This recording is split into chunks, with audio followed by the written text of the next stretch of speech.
ꯃꯃꯥꯡꯗꯃꯛꯇꯗ ꯉꯁꯤꯒꯤ ꯇꯤꯟꯕꯤꯔꯤꯕ ꯃꯌꯥꯝ ꯄꯨꯝꯅꯃꯛꯄꯨ ꯏꯀꯣꯛꯅꯅ ꯈꯨꯔꯨꯝꯖꯔꯤ ꯉꯁꯤꯒꯤ 35ꯁꯨꯕ ꯃꯅꯤꯄꯨꯔꯤ ꯂꯣꯟꯒꯤ ꯅꯨꯃꯤꯠ ꯑꯁꯤꯗ ꯑꯩꯈꯣꯏ ꯊꯧꯒꯜ ꯃꯔꯨꯞꯀꯤ ꯌꯥꯏꯐ ꯆꯪꯌꯦꯡꯗ ꯄꯥꯡꯊꯣꯛꯂꯤꯕ ꯑꯥꯒꯁꯠꯀꯤ ꯇꯥꯡ 10 ꯁꯒꯣꯜꯁꯦꯟ ꯅꯨꯃꯤꯠ ꯑꯁꯤꯗ ꯅꯨꯃꯤꯠ ꯑꯁꯤꯒꯤ ꯃꯤꯐꯝ ꯃꯄꯨ ꯑꯣꯏꯕꯤꯔꯤꯕ President Manipuri Sahitya Parishad Assam Hailakandi Jila Committee President Oibiriba Yamba Augum Manisnabu Ahanamukta Ikai Kunawuchari Loinana Nasigi Chief Guest Yaubre Dr. Milan Das Akhanda Pamitung Oina Ozalengsin Biri Lamdam Sigi Saknaraba Iba Oza Subram Mayamna Subram Haina Kunero Sahitya Ratna Ozabu Kai Kunawuchari Loinana Ikai Kunawamitung Ozalengsin Biriba Manipuri Sahitya Parishad Assam Ki Vice President Oibiriba Koijam Sokwan Mingwena Banjare Ozabu Ikai Kunawuchari Matanga President Thogan Marupki President Oibiriba N. Manindra Singha Ozabu Ikai Kunawuchari Koi Lamdam Sigi Sangaraba Samaj Sevak Koi Thalwaraba Oza L. Kogendra Singha Ozabu Ikai Kunawuchari Loinana Apun Bazari Bon Maira Babilu Ki President Bai Mathorani Yamala Sarma Usuikai Kunawuchari Pathanda Bagi Jaribon Ki Aiba Apun Malu Ki President Miriba Oza Singh Sirinau Singh Imai Ben Singh Puno Pusu Mairoi Singh Puno Pusu Ikai Kunawuchari Nasi Asi Kwegi Imalun Ki Ningsing Banu Bigni Yamna Itihasik Waraba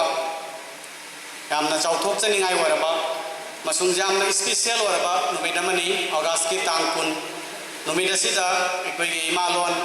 Manipuri Lon Meitei Lon Asi Ikwegi Bharat Ki Sangvidhan Ki Nipan Subashedulda Sansan Kiba Bharat Ki Official Language Waina Sakhang Nakiba Dugumba Numidamani Numidasida Ikwegi Meitei Lon Asi Bharat Ki Lon Kunithoiga Saman Lengmanana Amin Nakiba Dugumba Numidamani Aina Ikoina Jamna Chauthok Saba Numidamani Aduna Asigi Numidasibo Ikoina Manipuri Ikoigi Lon Ki Numidaina Kai Kumnaba Thoromoina Pangthokli Aduna Asigi Numidasida Ikoina Ikoi Meitei Ikoigi Imaron Ki Fajaba Saktam Amasung Lisang Sitna Laklaba Koi Imaron Ki Wari Singbu Nahonana Ningsing Banubidi Amasung Ikoina Asigi Nubidasi Ikoigi Bharat Sangvidhan Ki Nipan Suba Sedulda Sankiba 1992 da Augustki Tang Kunda Sankiba Dugo Nubidani Nubidasida Ikoina Lona Sibu Fangnabagi Damakta Honabiramba Leadership Amasung Sahitya Parishad Nasingba Organization Sing Sangstan Sing Mantri MLA Kayana Akoigi Meitei Tanatana Topa Sagi Kayani Sumi Jauna Dugumba Kanna Manakiba Nubidamani Aduna Nasiki Nubidasida Akoina Tawiramba Akoigi Imalon Izati Asiki Damakta Tagalamba Toramba Punamakadubu Akoina Nasini Singuna Akoibu Tagarbam Tagat Sari Numidasi Akoigi Imalon Ki Oiba Yamna Tanglaba Numidamani Numidasina Akoigi Puwari Itihas Amasung Akoigi Saktambu Ngakuna Thambagi Yamna Nungsijaraba Numidamani Aduna Akoina Akoigi Nungsijaraba Imalon Asibu Ngakuna Amasung Chaukhadhanduna Tungi Mirolda Sinaramba Haibasi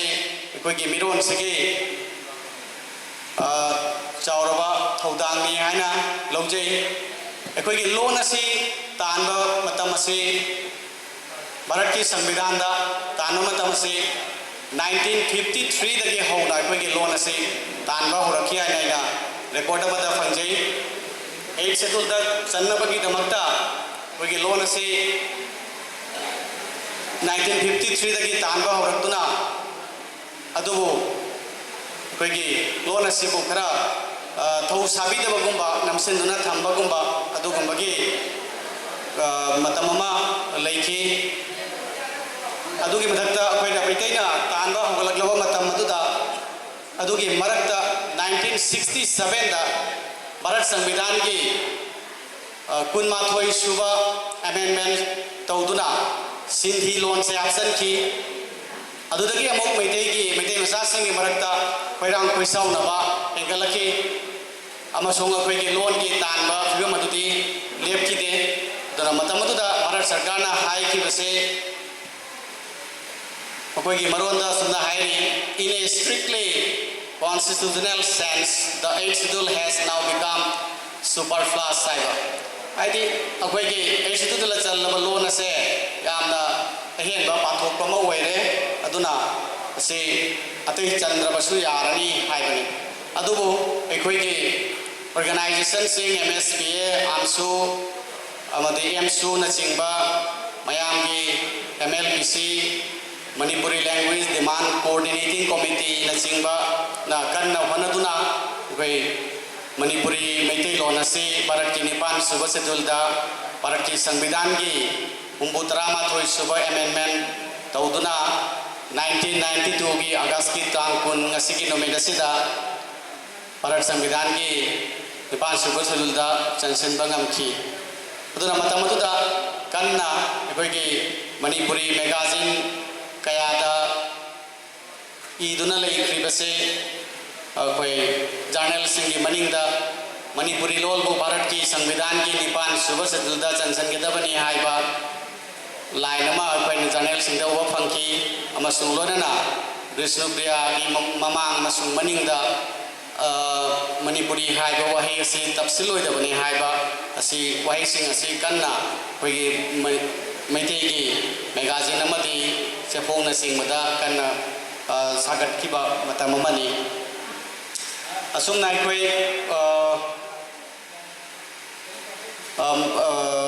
Manipuri Meitei Loan ase yamna Bharat ki Samvidhan ki Nipan suba schedule da sanki na Bharat ki Samvidhan ki Nipan suba schedule da sanre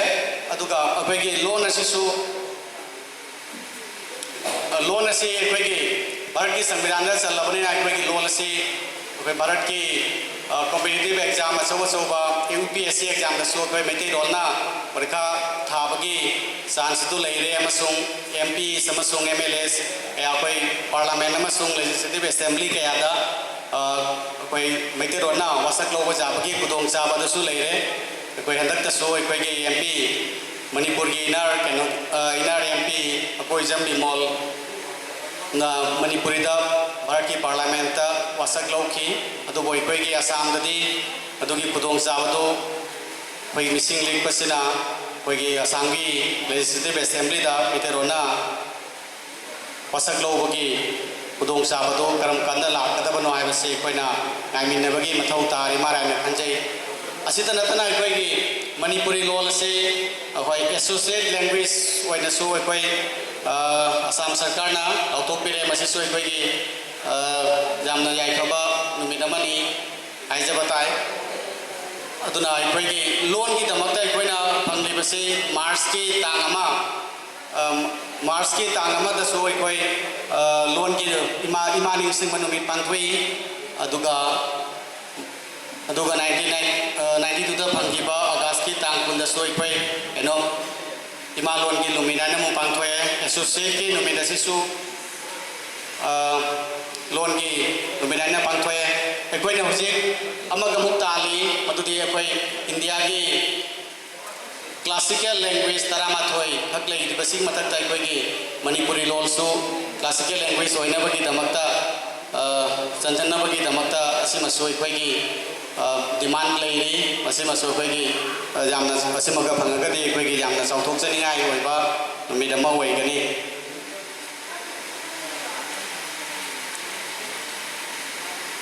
ꯑꯩꯅ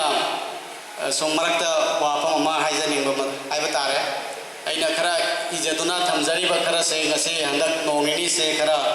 ꯑꯆꯤꯟꯕ ꯊꯕꯛ ꯑꯃ ꯆꯠꯂꯨꯕꯗꯒꯤ ꯄꯨꯝꯅꯃꯛꯁꯦ ꯈꯣꯝꯖꯤꯜꯂꯒ ꯅꯩꯅꯕꯒꯤ ꯈꯨꯗꯣꯡꯆꯥꯕꯗꯣ ꯑꯩꯒꯤ ꯐꯪꯍꯧꯗ꯭ꯔꯦ ꯑꯗꯨꯅ ꯑꯩꯒꯤ ꯆꯦꯁꯤꯗ ꯊꯣꯔꯛꯄ point ꯑꯗꯨ ꯈꯔꯇꯃꯛ ꯊꯝꯖꯔꯤ ꯃꯊꯪ ꯃꯅꯥꯎ ꯅꯥꯏꯕꯒꯤ ꯈꯨꯗꯣꯡꯆꯥꯕꯗꯨ ꯂꯩꯇ꯭ꯔꯦ ꯑꯗꯨꯅ ꯑꯩꯅ ꯄꯣꯏꯟꯠ ꯑꯃꯅꯤꯇꯪꯒ ꯍꯥꯏꯖꯅꯤꯡꯕꯁꯤ ꯑꯩꯈꯣꯏꯒꯤ ꯂꯣꯟꯁꯦ ꯇꯥꯟꯕ ꯃꯇꯝꯗ ꯑꯩꯈꯣꯏꯒꯤ ꯇꯤꯕꯦꯇꯣ ꯕꯔꯃꯟ ꯒ꯭ꯔꯨꯞꯀꯤ ꯂꯣꯟꯒꯤ ꯃꯇꯨꯡ ꯏꯟꯅ ꯑꯩꯈꯣꯏ ꯃꯩꯇꯩ ꯂꯣꯟꯁꯦ ꯆꯟꯕꯗꯨꯒ ꯇꯤꯕꯦꯇꯣ ꯕꯔꯃꯟ ꯒ꯭ꯔꯨꯞꯇꯒꯤ ꯑꯩꯈꯣꯏ ꯃꯩꯇꯩ ꯂꯣꯟꯁꯤꯕꯨ ꯄꯤꯕꯤꯌꯨ ꯍꯥꯏꯗꯅ ꯑꯀꯟꯕ ꯀꯩꯅꯣ ꯇꯧꯈꯤꯕ ꯑꯗꯨꯒ ꯑꯩꯈꯣꯏꯒꯤ ꯃꯩꯇꯩꯁꯤꯡꯗ ꯈꯔ ꯁꯦꯟꯇꯤꯃꯦꯟ ꯑꯣꯏꯈꯤꯕ ꯇꯤꯕꯦꯇꯣ ꯕꯔꯃꯟ ꯂꯣꯟꯗ ꯑꯩꯈꯣꯏꯒꯤ ꯒ꯭ꯔꯨꯞꯇ ꯆꯜꯂꯤꯕ ꯑꯁꯤꯒ ꯃꯇꯥꯡꯁꯤꯗ ꯑꯩꯅ ꯇꯤꯕꯦꯇꯣ ꯕꯔꯃꯟ ꯂꯣꯟꯒꯤ ꯀꯥꯡꯂꯨꯞ ꯑꯁꯤꯒ ꯃꯔꯤ ꯂꯩꯅꯅ ꯑꯩꯈꯣꯏꯒꯤ ꯁꯝꯗꯔꯛꯄ ꯂꯣꯟ ꯑꯣꯏꯅ ꯑꯩꯈꯣꯏ ꯇꯤꯕꯦꯇꯣ ꯕꯔꯃꯟ ꯑꯁꯤ ꯑꯩꯈꯣꯏꯒꯤ साइनो तिबेटो ग्रुप तक लाखिबा अदुगी मथंगदा कुमधरागा तिबेटो बर्मनदे लाखिबा अदुदे कुमधरागा इखोइसे कुक